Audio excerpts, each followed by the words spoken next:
Welcome back to Highway Through Health. We're not a crisis line, we're not a therapy show, and we're not licensed healthcare providers. What we are is a place where lived experience is taken seriously because too many people have discovered the more clearly they speak, the worse they're treated. We share personal experience not to give medical advice, but so that when people encounter the kinds of situations we discuss, they're ready to recognize patterns and respond effectively. This show is about language, power, and what happens when systems stop listening and start translating people into problems. If you've ever felt misheard, mislabeled, or punished for staying coherent under pressure, you're in the right place. All right, how you doing? I'm doing pretty good. Doing pretty good. I think we got a good topic to talk about today. Get, Definitely. Getting into language and where do we go from here, talking about how language and practice and alignment really starts working to change the definition of some very important terms. So, but the problem is the barrier that we run into here isn't transformation, it's the language and how meaning has been flattened when we start using the kind of language that we as absolutist theists, in other words, people who have an absolute belief in God, not like a casual or a maybe or a kind of sort of belief. Now we have a knowledge that we can't escape, and so we have to integrate it. Now, there's where the problem starts for us, and especially as we get into the medicalized nonsense that we have to get into, Yeah. because when you start talking about words like faith and belief, worship, praise, even coming up with things like yes and no, you start getting into a conflict between people that have a passive type of practice, or they associate those words with the passive practice, or as we use more of an active practice when we get to deal with those. Right. So, what do you think? Go ahead. Let's hear your thoughts on this for a bit. Yeah, it's definitely been such a co-option of language. We've talked about language drift. Um and also that it's just those in authority. So you've had that certainly with the materialist medicalization, bullshits of psych. But we've also had it with the prosperity preachers. We've also Mm-hmm. had a lot of this authoritarianism with certain churches, and includes the Yep. Catholic Church. That includes a lot of these folks who have a lot of monetary gain and a lot of power structure that they wish to maintain.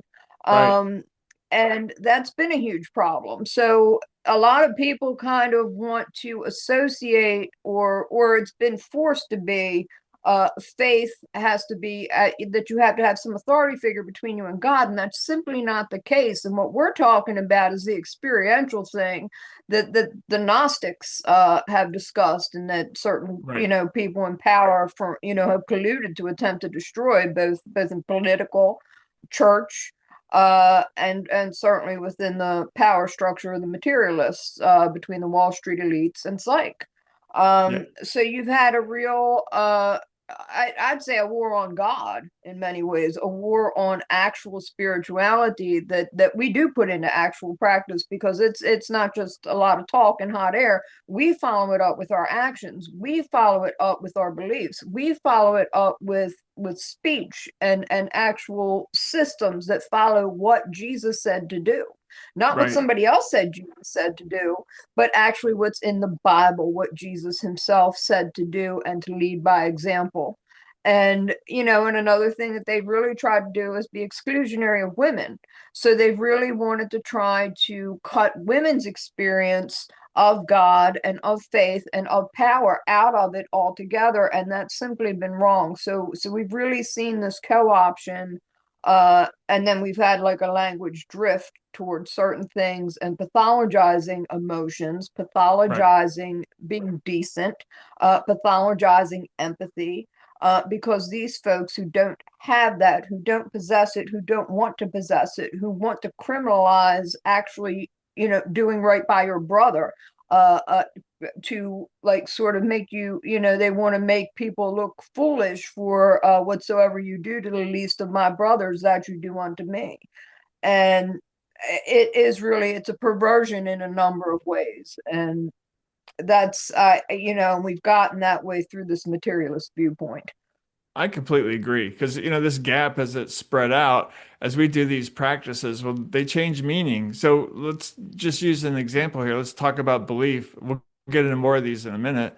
But the way I looked at that, okay, when you're doing this fear extinction and fear extermination is really the practice, as well as shame extermination, which is all contingent upon living a radically honest lifestyle and interactions with other people. That's the only way you can maintain that. Obviously, a word like belief has a completely different meaning. So for me, belief would be something that someone can't intimidate or threaten me or try to shame me out of doing, saying, or behaving in some way, shape, or form. It's kind of like Right. you can't stop me from doing that. And yeah, the penalty does come in. Yeah, you will sacrifice your life. So you understand what that martyrdom means when you are prepared.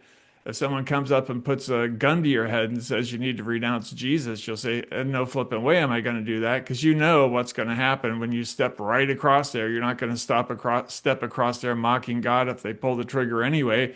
You just stand there and say no because you know what's Yeah, going to happen that's it. next. That's So it. that might sound crazy to people, and that's why we kind of get labeled as fanatics sometimes when we're absolutely not. This is not about fanaticism, but this is just talks about the benefits that this radically honest lifestyle does for you in developing that core where you don't wobble and you don't your emotions don't drag you all over the place. So that in itself causes a communication breakdown, especially with the psych industry, who are trained to pathologize pretty much everything that has to do with any kind of active faith. They'll let you get away with a passive faith. It's kind of you can kind of sort of believe it if blah blah blah. But when you start taking it seriously and start talking about it as an integrative practice, then all of a sudden you step across the line and now you're into the medicalized, pathologized attacks on your character, on just about everything, on your family, on your personal relationships. They're gonna do whatever they can to reach in there and try and smack Right. you. So we have to really stand up against this because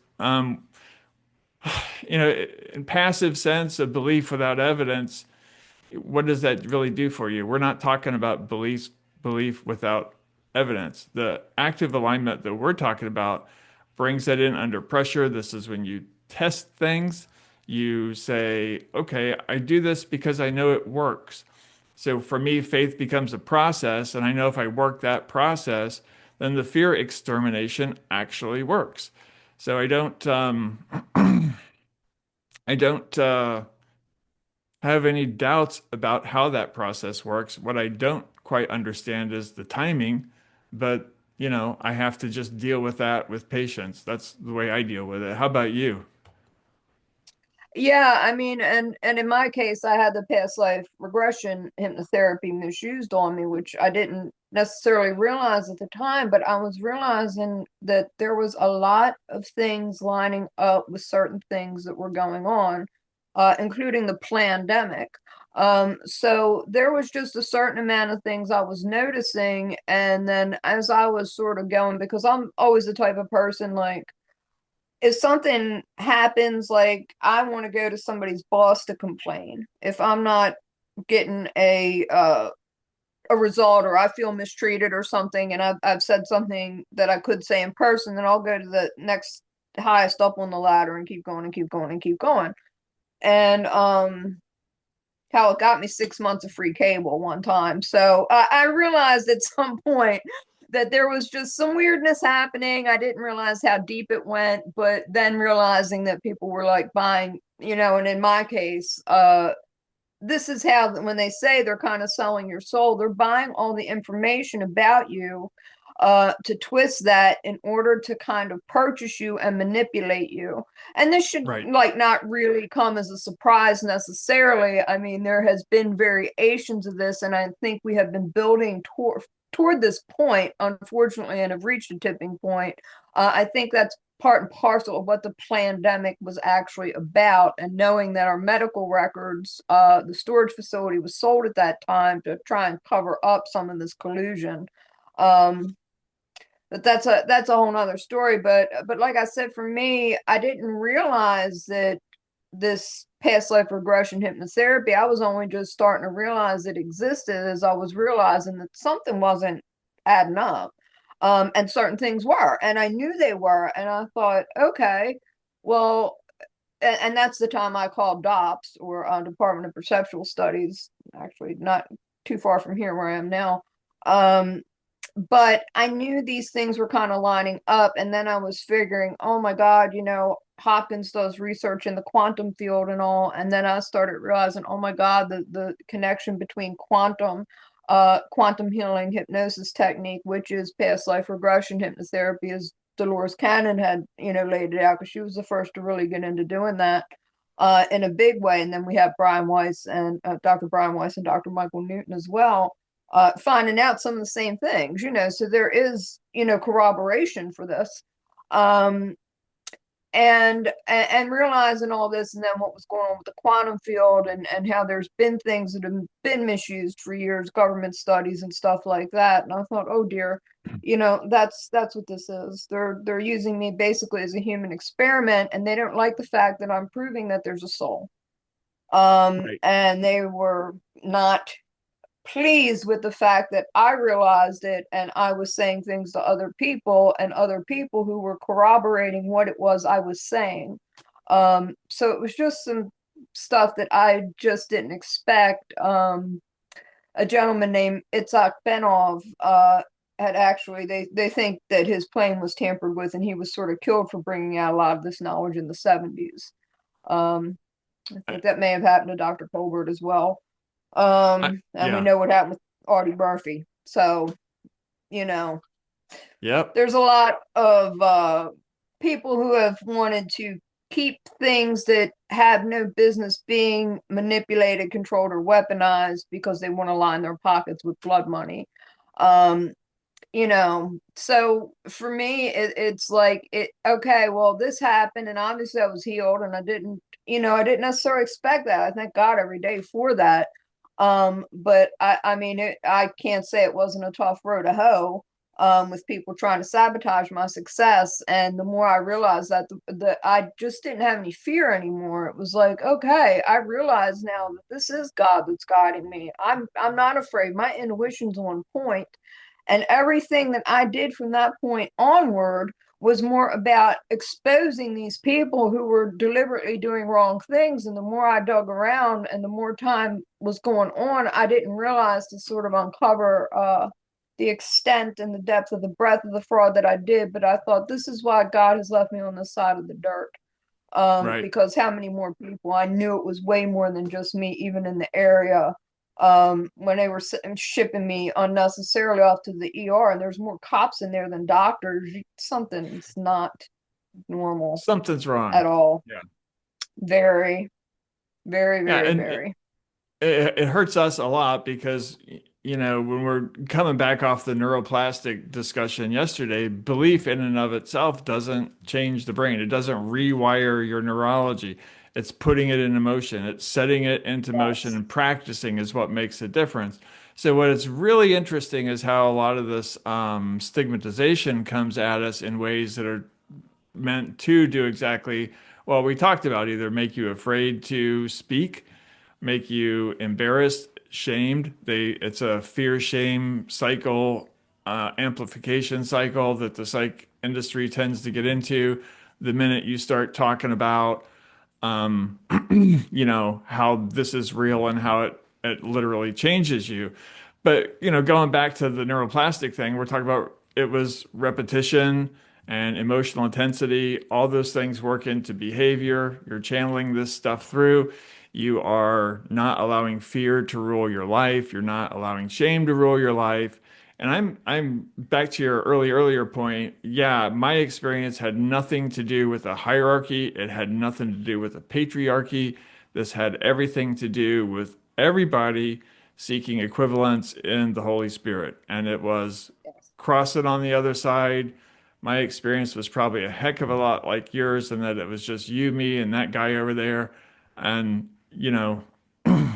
there wasn't, I don't understand what some people think about what they're going to see. Sometimes after you go over and Yeah. experience that, you're like, hey, so every day we get into this, what are you practicing? I'm not practicing some kind of superiority or some kind of a Oh God, no. some crackpot thing where I'm way better than Right. anybody else. This is about no, you this is about, well, what we have to do is get over that hump of where all the stigma is centered, is around that notion, do I have to wait for my body to die before I have those immersive spiritual experiences? And the more I read, with Paul or without Paul, that's what's going on. And it was in the Old Testament in the temple, but then when that went away, then it became the body was the temple with Christ. And now you realize we got process language that we have to resurrect, because it's not processed language today. Right. Not I don't think. So Yeah, it go ahead. we have people need to have like a guide on how to DIY more or less. They have to be able to realize that this is something that it doesn't require any church. It doesn't require any sort of I don't know what you damn it, ECT. I know there's a word for what I'm trying to say, but like a particular strain of religion or what have you, it Yeah, doesn't require that. It does require the desire for the knowledge. It does require the desire for the experience. And as you had said, it requires like following up. I think I heard somebody say recently about, you can watch baseball games all day. It's not going to make you a good baseball player. You have to get out and train. So exactly. it's exactly that. You really have to be able to put that into practice. Like, what are you doing good for somebody else? What kind of positives are you putting out there? Are you actually living your faith and can stand firm in the fact that you know that you are doing exactly what it is that is being asked of you in whatever Exactly. capacity you may have, Yeah, and that's what that's about. I agree. So I mean, I would call faith, it's a basically a persistent alignment with truth, that you're not going to be afraid and you're not going to be ashamed. In fact, what you're deliberately doing is destroying those origins that you feel of fear or shame. And I think one of the biggest problems that the psych industry has left us with is this notion that it's all about your childhood or your adult experience. It really isn't. You're dealing with things that the emotions that I experienced were unbelievably powerful. They are experiences and emotions that go back generations, just like it says in the Bible. So it's really better to kind of, if you're setting up your practice and knowing, trying to get a feel for how much energy is going to be required to break through some of this stuff, it's that. It is a definite putting align, this is energy in motion, a persistent alignment with truth. You're not going to get knocked off your program no matter what happens. And if somebody threatens to kill you, you're going to keep going anyway. It's that. It's literally that. Because on the other side of that is all that peace that everybody talks about. But we never talk about So, this as a pathway of how to get there. We talk about it as these passive words that don't give people ideas about what they need to do to start practicing some of these things. So I guess I would say, if we're going to go back to the word belief and do that all over again, you know, you have some kind of assumptions that are going to be guiding your actions. And to me, that faith, it's that I know that that neuroplastic thing that we talked about, you literally can confront fear, get rid of it, and extinguish it and eradicate it.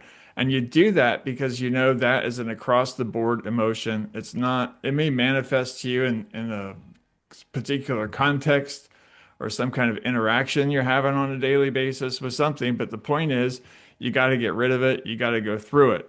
So if fear is keeping you from moving from point A to point B, then you start in on that one. If shame is keeping you from moving from point A to point B, then you start in on that one. You go, what is the oppositional energy that's going to take that I got to set into motion to set that fear down, set that shame down, and let me get going? And that's when you start feeling the emotions that you need to feel to get over things. And I don't know that we teach that as a process because it is a long-term process. I found. It is. It's like doing the trauma clearing with somatics, or even just working with somatics and sort of looking well, you and going back into generational stuff and generational trauma and all. Gabor Mate speaks beautifully about that. But I know there used to be a show, I don't know if it's still on, that Lisa Kudrow hosted about like genealogy, and would go back and talk to people about what they found, like different, it's like numerous different people. It was an array of people. I think it used to be on PBS or something. I'm not 100% sure. Um, but you would find out very interesting things about people, like and folks from like the distant past, that, and it was like interesting how it kind of influenced the present. And I there's a lot more to that than people want to give acknowledgement for. And I know for me, like to look at the bigger picture of certain things, like I said, with me knowing now what my heritage is and everything, and just how important it is to be able to stand up for being Native American, at a time where they really, really tried to do a lot of different things to like eliminate us or not want us to have that connection. But I know it's one of the things that killed my dad. Yep. He was just heartbroken that his father was killed trying to unionize the coal mines, and we lost our ancestral land anyway up in the hills and hollows of West Virginia. So he had to, like, one of the smartest people I ever knew, by the way, but had to quit school in like I think sixth grade. I don't think he even graduated sixth grade, because Wow. he had to go to work. He was one of 10 kids. So that was just, that was just the way it was, and some were groaning out of the house, and he was like the next to youngest kid.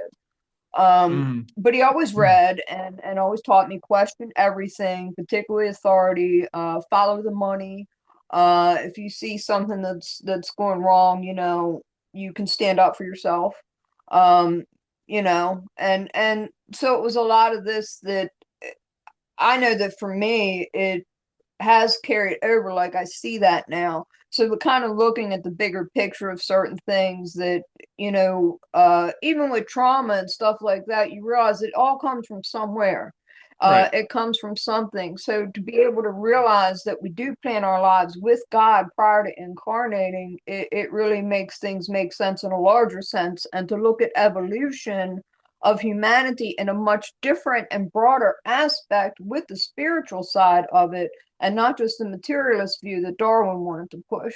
I Right. think that's done a great deal of harm. Actually, I know it has.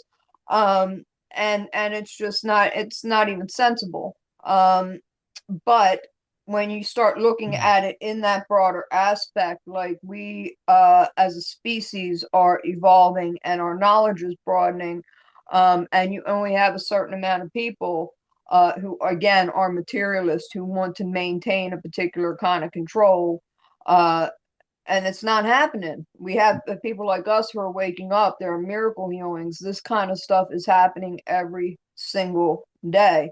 Right. And just because it's not being seen on the news doesn't mean it's not happening, doesn't mean that it's not real. It's absolutely real. And that's kind of where, you have these folks that are just sort of like, you know, losing their minds because they can't keep the genie in the bottle. Well, they're not meant to. And that's what happens with energy.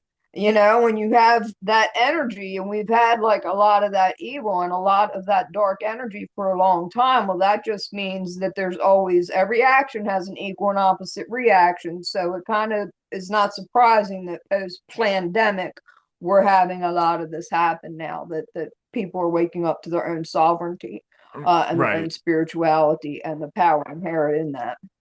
I agree. And I think the way they've pulled a lot of that off is really to take these words that have so much real meaning to someone who's has an active practice and just pacify them to the point where it's almost ridiculous. I mean, people hear about it, and the first thing you get's the stink eye going, what other kind of silly stuff are you going to tell me? But that's not, but again, we have to go back and say this is not what we're talking about, because if I use a word like praise, to me, it's an amplification of truth and motion. Yeah. There's a joy in what we're doing when we're allowed to Yeah. express it without being pathologized for expressing it. What we're doing in our praise is giving credit where credit is due. In other words, we're acknowledging there is a God, we're acknowledging there is a Holy Spirit, we're acknowledging what it takes to channel that energy through to offset our affliction, because we do that every flipping day. You know, From the minute we get up to the Yep. minute we go to bed. Absolutely. This is not about Yep. subjugating yourself. This, if anything, you're subjugating ego to truth. That's it. That's the same thing you do when you go into a Yes. classroom and take a difficult class, or if you go in there and you don't subjugate ego to truth, you're probably not going to pass the class. So these, in an active practice, similarly worship, a lot of people, they see the snake handlers, or they see the prosperity gospelers talking about their Rolex and their big house and saying, look how I'm blessed by God, which has nothing to do with what we're talking about. Because with us, it's You. worship is that process of orientating yourself around that life energy that exists and thrives and does all that it does when it's in that immersed in a truthful environment that's not distorted, that's never deliberately distorted. So for me, again, it's subjugating ego to truth is what worship is. And that lets in, imagine yourself sitting in a class that you enjoy. What are you doing? You're learning. That's what that kind of worship Yeah. is. And again, as an absolutist, you're always given credit where credit is due. And similarly, when it comes down to yes and no, how many yeses and how many nos begin a point of what negotiation with somebody, especially in a culture like the US culture, right? I mean, you can say yes, and when you do that, a person who's not an active practitioner thinks, well, I can negotiate that yes, or I can do something about that, to get even more. Or if you say no, then that's another point of negotiation, but not with us.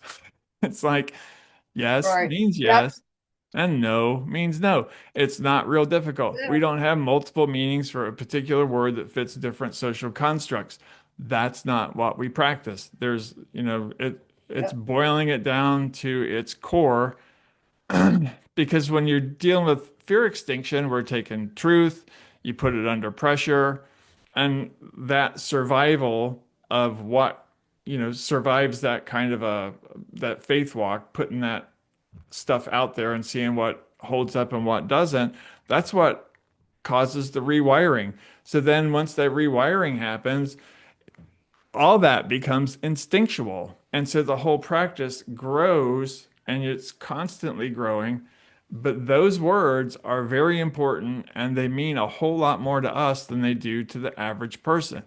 And that's why I really get, um, you know, I still get nervous going into doctor's appointments. You use the G word and you get that, you get that look. Roger McFillin was talking about that, how he has that happen to him. But as when you go through Yep. these practices, what courage increases, clarity increases, anxiety gets reduced, and your resistance to manipulation goes up massively. These are some of the results of the practices that we're talking about. Does that make sense to you? Does it kind of resonate? Absolutely. Particularly as you speak about like ego death, because the smartest people will always realize that there's so much more to learn. And my grandmother used to say, you learn something new every day. And that really is the case. And I actually have been somebody that kind of took that almost as instruction. Like, yeah, you're supposed to learn something new every day because we realize we don't know everything. Uh, so, or even like if the old bird song, where my back pages, I was so much older then, I'm younger than that now. Yeah. And that's the truth. You kind of realize, no, I don't know everything. There is more to learn. You put that ego aside, and that's what allows that energy to take over, that inspiration, that creativity, that connection to a larger spiritual being able to find that vibration and that higher vibration, the highest vibration being love. So being able to find that and reconnect, and as you're dropping all those sort of old constructs and old false uh materialist beliefs and things like that, and you realize, yeah, I don't want to impress people that are going to have to be impressed by how much cash I flash, or what this label or that vehicle or whatever. I mean, you kind of, once you start dropping all that, even though people may drop away, you start finding your truth. You start finding Right. that truth, and that you have that truth, and it's something that's so freeing. When they say it was a weight on my chest, yes, it was a weight on my chest. It was a weight on my chest how I was being treated. And it was Yeah. literally, I mean, having heart problems and dying from heart problems. I mean, now it's like, when you say and take a Right. deep breath, yes, and that's part of what it is with somatics, is like reacquiring that knowledge of the language. And when you say, "Oh, I got butterflies in my stomach," or "Oh, it gives me such," or somebody literally getting on my nerves. Yeah, these things, these sayings have meaning. So being able to like reconnect that, and I was carrying the weight of the world on my shoulders. Yes, yes, you actually do feel when you have pains in your shoulders. It has to do with that, and how you are able to then work through that by moving the energy through your body, the way we're meant to, and going back to these ancient practices that allowed people to be close to God. Right. In a myriad of ways. It's, what they're talking about with like autistics having a certain amount of what do you call it, telepathy. And this has been Mhm. studied. There's a whole thing called the telepathy tapes. Now they're talking about it with DOPS. I think somebody was actually doing something. I thought, dudes, I'm way ahead of you on this. But I'd actually Right. kind of experienced that when I was caregiving for my adopted mother. And I told her one time, I said, I don't know if you thought it or you just say it, but you think loud. Your thoughts are loud. Can you tone it down just a few notches? So it is Right. something, because I knew what she was thinking. And sometimes you would have that experience, or at least I have with like certain people, like you could tell.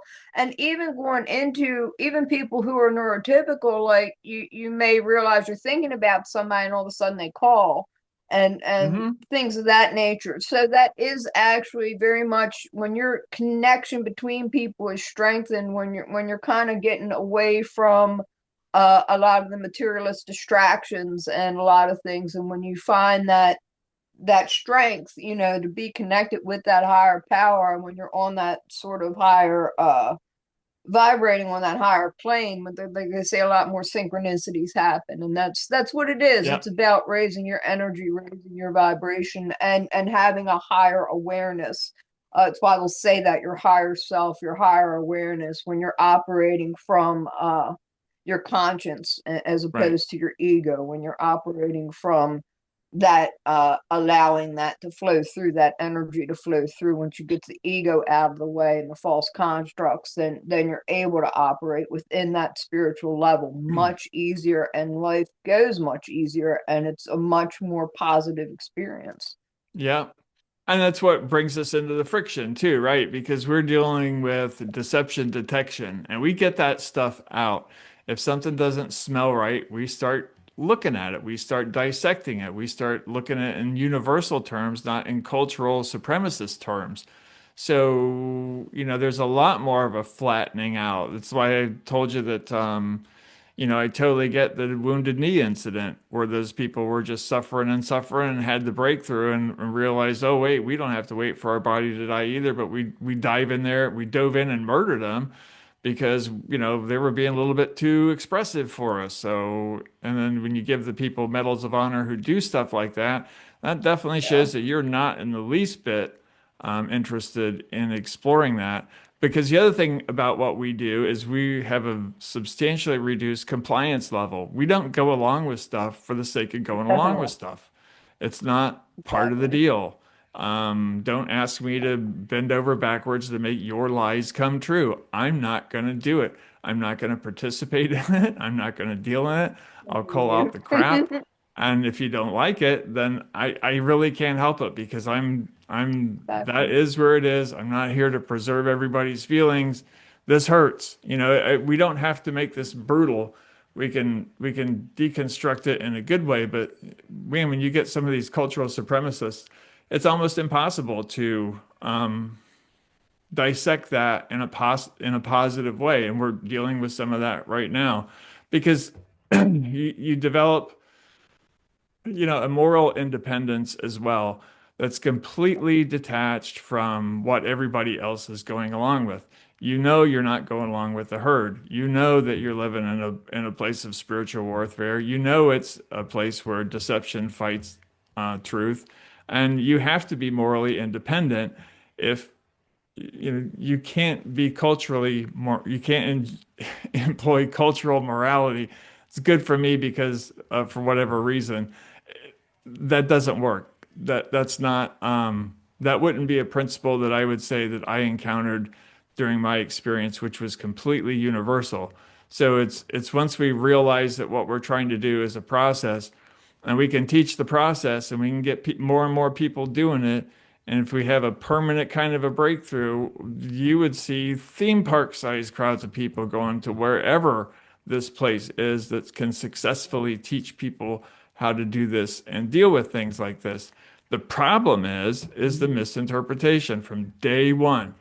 You get labeled Right. unstable. You are called, you say they'll tell you that you're disordered, but it's not. It's really Yeah. alignment. It's alignment with the truth that Yeah. doesn't bend. It's alignment with with a deception detector that runs really deep. I mean, we sense wobbly emotions that don't go along with what we're talking about. And when you hear it, when you exercise that from yourself, you can sense it in others pretty fast. Yep. And to your other point, when you get into these telepathic events, which are absolutely real.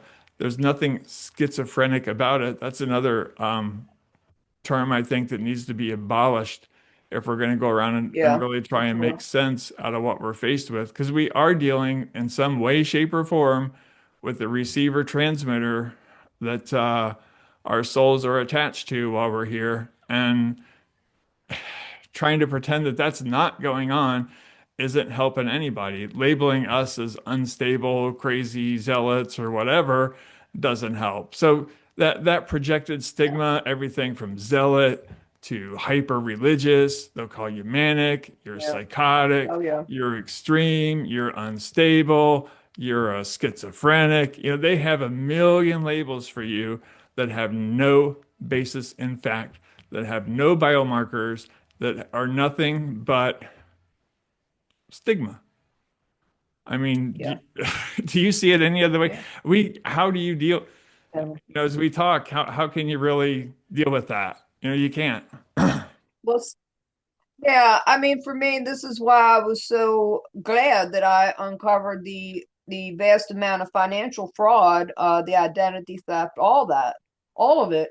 And it is because it's like, no, I'm calm. You're the ones, y'all have ulterior motives, and this is very, very clear. And they're monetarily based, and they're in some ways control based, because I think too, some of this is about this is why corporations wanted to own your DNA in part, Mhm. because then you have a lot of these people who are just nothing but criminals and crooks, and again having some serious ulterior motives, of Right. false control and phony narratives and things that wanted to be able to have that to start doing God knows what, whether it's planting evidence or what have you, and then and these hacks, that are not hacks, these are planned.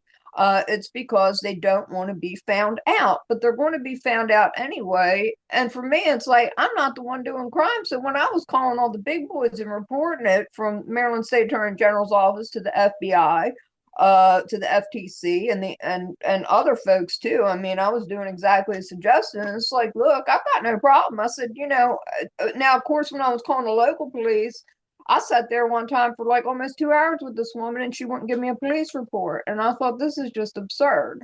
And then I Yep. had to call again because I'd found actual fraud on my Medicare. And when I was calling them for different things, including the time I called about akathisia, uh, and I'm dyslexic, but I had it sitting there and I almost, I nearly yelled at the person. I said, "Do you want me to spell it for you, honey?" I said, "I got it right here." And they still Hmm. spelled it wrong on the form I got back. And I thought, well, now we're just getting into the theater of the absurd. I'm not in the Right. mood, but Yeah. I still did all my due diligence all along the way and knew that I was dealing with a fraud. And I don't know what kind of mess that, but obviously it was a lot of bribery going around, a lot of payments under the table. And Baltimore has some very corrupt shit that goes on anyway. And I mean, they have for years. And anybody that's ever watched The Wire or Homicide Life on the Street, I mean, that the dude that wrote that, he had been an investigative reporter. So he's basing this all on truth. Right. And I'm sure this is in a lot of big cities, but I can only say with some intimacy because I've grown up in Baltimore and I've lived there. And this is obviously so where all this was happening to me. And a lot of their falsity is based on Hopkins, and Hopkins does not have a good reputation. They were actually forcing poor children to live to where they could study them eating paint chips. And that was discovered that was being done on purpose because, and they were colluding with landlords, and they're still doing the same kind of thing. Yeah. But that Not being surprised. aside, when you see these ulterior motives and they're so obvious and there's an obvious money trail, it was not hard at all for me to report it. And like I said, having gone through so many death and near death experiences and knowing they were abusing me past the point of death, and like I said, dying from a heart problem and then having it miscoded so they could force ECT, I saw, oh no, we're not playing this. No. And I knew, and the fact that even on Leslie, they kept trying to force me to call my ex, and that's before I knew he was like doing, so deeply into this, studying me and the abuse and Hmm. everything. And I didn't realize he was a CEO or CFO or whatever of a Wow. behavioral health thing. And it was even called Dana Behavioral Health. I'm like, oh my God, you can't be any more obvious than you are. Wow. But, they hide this stuff through they hide it through LLCs. They hide it through a lot of, and consolidate this one buys that one and gets the info and this one, and Right. obfuscates and they kind of money shift and money launder and all that. So, Yeah. it is what it is. I'm just grateful that God gave me the opportunity to report all this and the things that I've seen. And you know, and that's why I Yeah. said, I have no fear of having contacted any of these organizations, any of these investigative reporters or investigative authority, because I know I'm telling the truth, and they do too. That's the thing, Hmm. they do too. Um, it is, Yeah. I, it is what it is. I'm not scared. I'm just grateful that God has given me such an assignment to be able to do this. And I know that the kind of things that we're trying to build for the average person, the things that these folks have been misusing, perverting, and trying to profiteer off of are things that we can help the average person to say, listen, you can get better without this. I You're agree. going And to do because, fine. Yeah, yep, that stigma, it's like shooting an arrow at you, isn't it? It dismisses truth, it avoids engagement, it maintains yeah, their control over your experiences. They get to be right. the narrative in your life. Whoever decided this was even necessary in the first place? Because most of this stuff is I think as I was looking over my court transcripts again this week, it was an inadvertent risk of self-harm was what they finally decided that I needed to be, kidnapped and forcibly drugged for, which is absolutely ridiculous. There wasn't any threats. There was none of this, danger to self or others. It's all flipping garbage, a lot of hysteria, a lot of nonsense. And but what it really boiled down to, considering the magnitude of what happened, what really happened, what happened to me, the healing that I got, the documentable factual outcomes that were routinely dismissed, if not deliberately ignored. All this is an Yeah. effort not to understand what's going on, but to maintain the stigma that says the Yes. only way to help your emotions is to suck down somebody's pill. And that's just not the way it works. For for us, that doesn't. That doesn't help at all. So when they start laying this stigma on people, take a look. Who, if you're enduring suffering, if you choose to endure suffering, if you look at that as a spiritual, I don't want to say obligation, but it is a spiritual test, isn't it? It's a bit of a challenge. So you just say, okay, Yeah. um, I'm just going to pull out the defiance. This goes back to the neuroplastic argument we were talking about before. So that when people are suffering and trying to endure, it's really easy to throw stigma at them, right? Especially and people who Yeah. reject deception. You know, when this happened in 2014, that was before the Navy put the UFO videos out, and you talk about UFOs and aliens, and look out, you were just Mr. Crazy. That was automatically, Yeah. get this guy off the stage. Let's haul him out. Let's lock him up, hide him away, so nobody ever hears this kind of language again.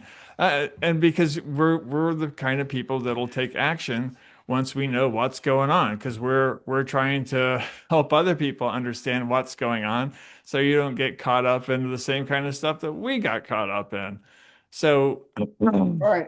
you know, what we're telling you is, and what I guess we're asking for the country's help, if nothing else, that stop the stigmatization of what we're talking about. This is being deliberately done by an industry that works outside the bounds of science, outside the bounds of ethics, outside the bounds of morality. And this is pure profit, pure projection, pure assault on our ability to describe our events in terms that make sense to us.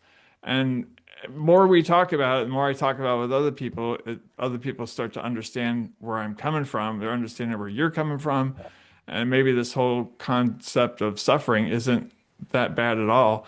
But, you know, what the psych industry will do for the inversions, if you're doing these endurance exercises, they're going to call you delusional or they'll call you manic. They'll come up with something to do that. If you can have really strong convictions about a particular thing, if you tell them God is real and you know it's real, you're unstable. You're crazy. There's something wrong with you. Now, where in that did this come from? I don't get it.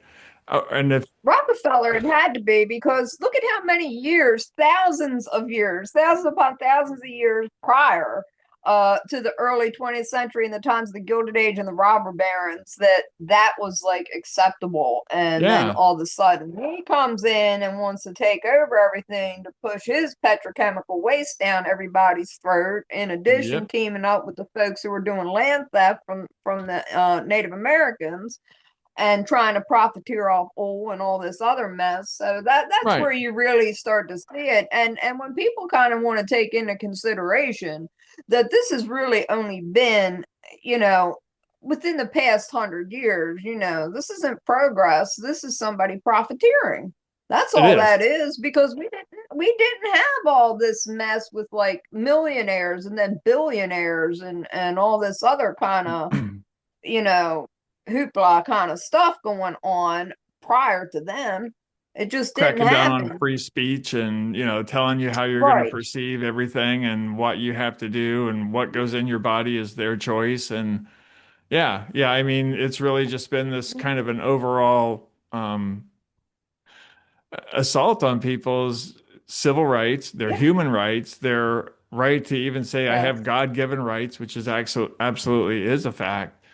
So Oh when I yeah. start thinking about our next steps, it's really kind of rebuild this language around, turn this biblical language into process language and get the passivity out of it so people can understand, you know, what we're talking about here. So I believe it's going to require a more careful definition of, got to go back and take a look at what those words really mean. Um, we have to start anchoring words in behavior. And we have to start tying things to lived experience. We got to start talking about discernment again.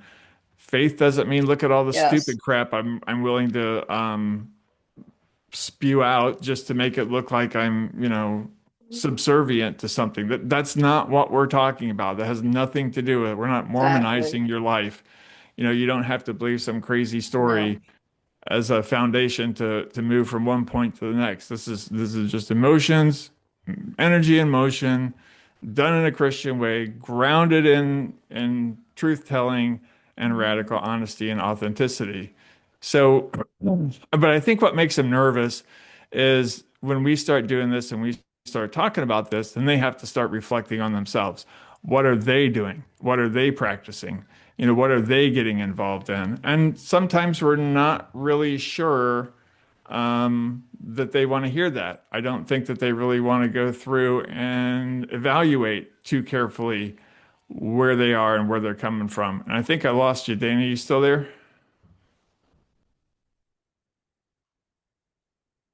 Give you a minute to come back.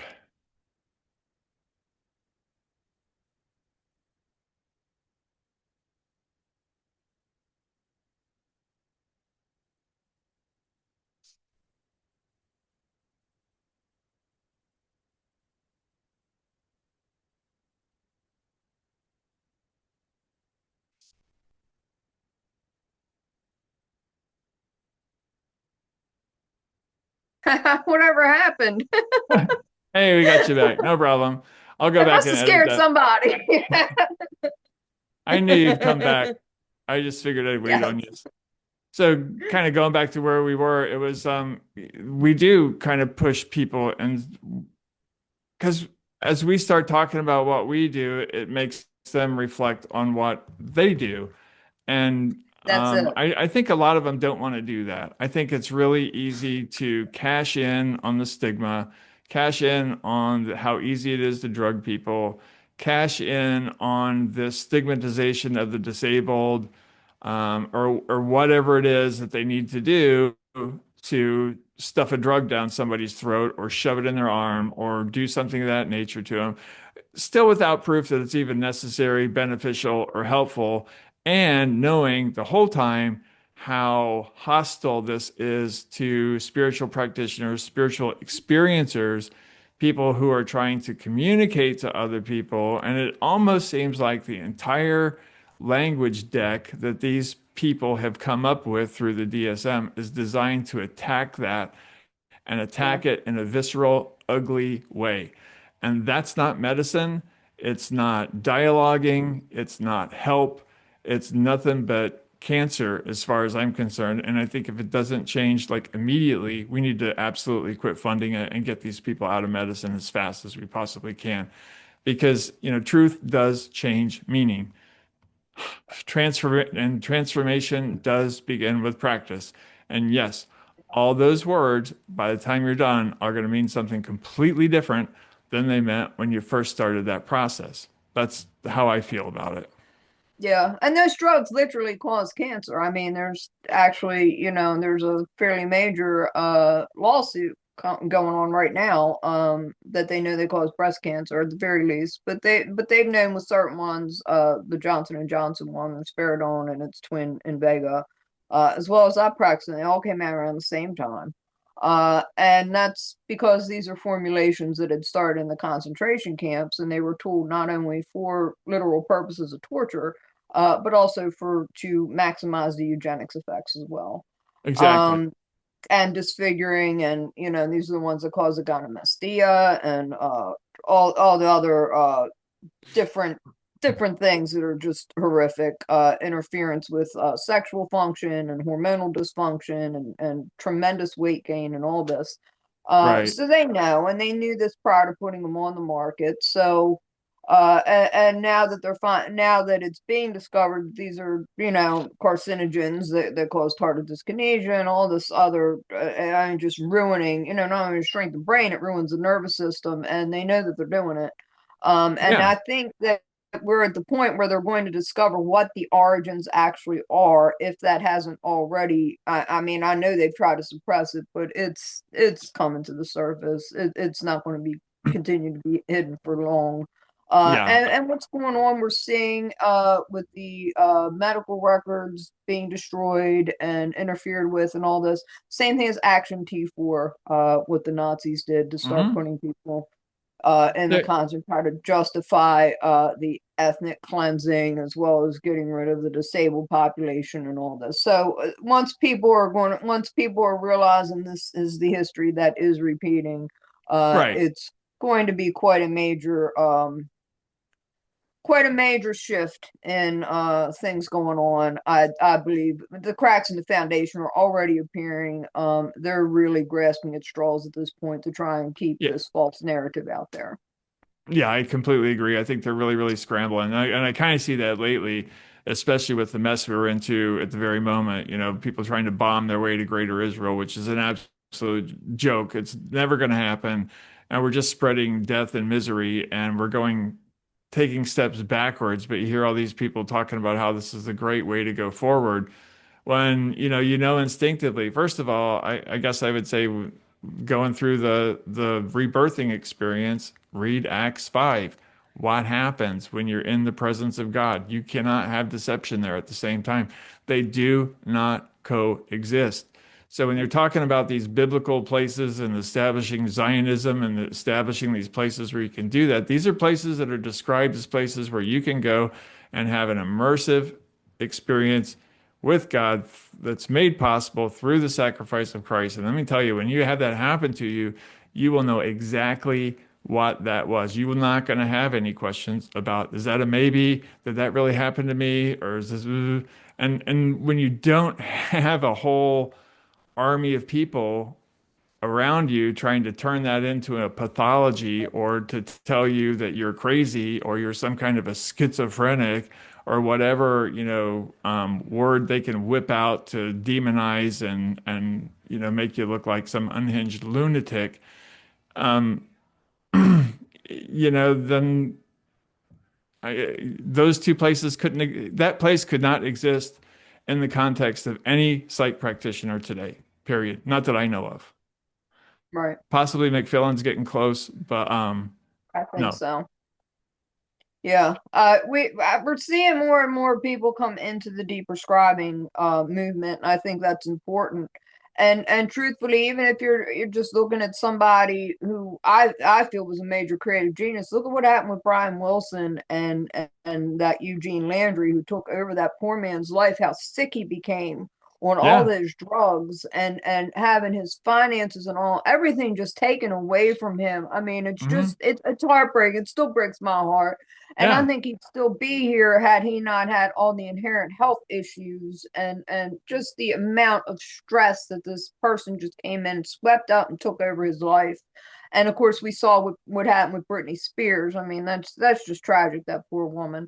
Yeah. So there's some examples of this just from psych just taking over the life of somebody who is creative and who unfortunately may have had some money and some that they wanted to get their hands on too, but just that unbelievable control and becoming a Svengali for these folks it's just horrific, and drugging them to the point of non-function.